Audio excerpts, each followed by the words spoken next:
Hi everyone, Gianni Di Poce here with you for TheoTrade, and today is Tuesday, June 2nd, 2026. Stocks are catching another bid here today. It's rather quiet in the S&P. You're barely higher on the day. No new all-time highs in the S&P 500 futures yet, even though the cash index did make a new all-time high today.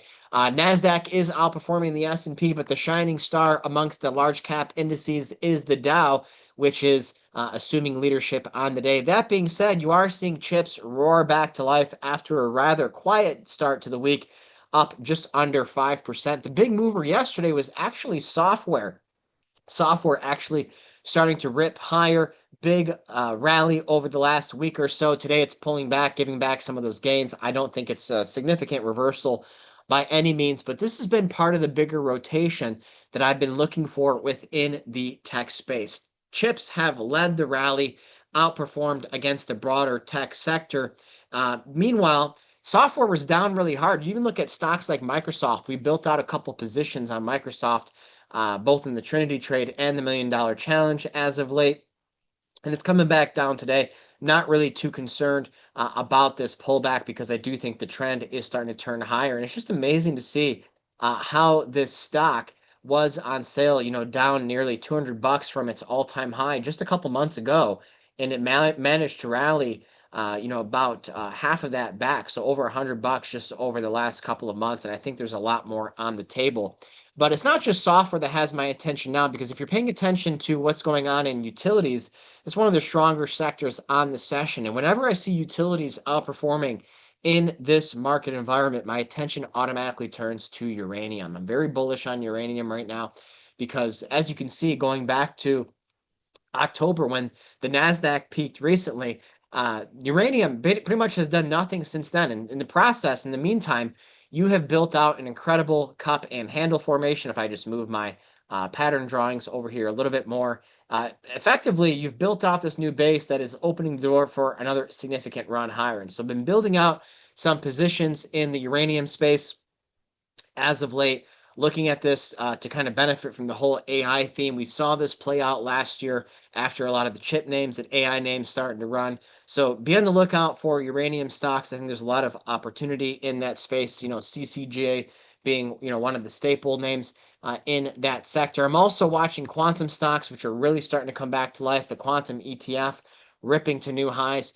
So, whether it's some of the more popular ones like IonQ or QBTS, a lot of these have come up off of their lows. Been trading Rigetti as of late and watching this one closely for a big break higher. But a lot of this still has to do with the broader rotation happening in tech. So yesterday, booked gains, the remainder of my gains in ARM over the $1 Million Challenge, as well as Nebius sold the rest of that in the $1 Million Challenge yesterday as well. And of course, Dell was the one that kind of made me look silly recently. I sold the rest of my position in Dell at 310 a couple of days before earnings, booked a 98% gain on the second half of that position. But then they had their earnings and the stock exploded higher. So, that's just kind of the state of the market right now, whether it's Dell, whether it's Marvel. Jensen Wang had some kind words for Marvel. I think it was yesterday. Stocks up 30% on the day. So tech is still the place to be. Tech has overtaken energy as the top performing sector year to date. I cannot stress enough how strong of a signal that is.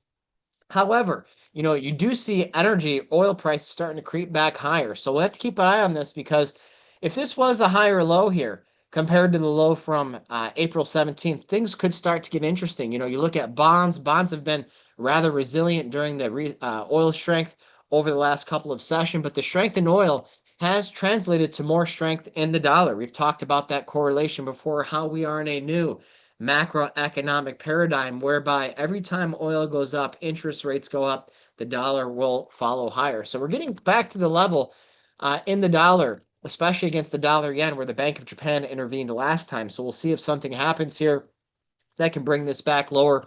Euro still chopping around, going sideways. I still like the idea of the euro completing a low a couple of weeks ago. We'll see if you can see some additional upside follow through. Precious metals continue to be dead money. I don't think there's anything exciting going on there, but it's still nowhere nearly as bad as what's going on in crypto. And this is just absolutely incredible. The breakdown I mean, my first downside target in Bitcoin's around 53, 56,000. Although this breakdown from this ascending channel looks to be signaling something even bigger. Don't be surprised if Bitcoin drops as low as $40,000 per coin. And at that point, this was, I've said this before, and it's usually not received in a very excited manner. What if Bitcoin doesn't make a new all-time high for 10 years? I mean, Bitcoin could double from 40,000 and still be nowhere near its all-time high. So these are just things to think about. But what's interesting is how I've been trading a lot of stocks in the crypto space, whether it's names like TerraWolf or names like Cypher Mining, that were traditionally more geared towards cryptocurrencies, but they've kind of pivoted recently in light of the AI mania and have become more oriented using that compute power that they've built to mine crypto more for AI stuff. And so these stocks have continued to do well. And it just goes to show that having principles such as following relative strength, owning the strongest asset classes, or owning the strongest stocks within the asset class can save you a lot of distress because traditionally, I always traded these crypto miners more than the cryptocurrencies itself because the miners always went up more than the actual crypto prices. And, I was never looking to be part of like the whole crypto cult movement. Oh, hey, I own crypto, Lambo to the moon type thing. Well, you can see how when an investment becomes a religion, it's time to lose faith. So the respect towards relative strength really prevented a lot of stress in that regard, and a lot of these stocks continue to rip higher. But take a look here at the VIX. The VIX still trending lower. VIX cash still um, well below 20. And usually when you get to the end of May with the VIX below 18, below 20, it portends positive things for stocks to finish the rest of the year. One of the things that I talked about today in my live session in the trade desk here at TheoTrade was how stocks over the last 75 years haven't formed their high for the year in the month of June. So I think we're going to be getting more towards the mania phase of this rally, where a lot of the junk starts to really accelerate to the upside. Those high short interest names could get really fun, really exciting here.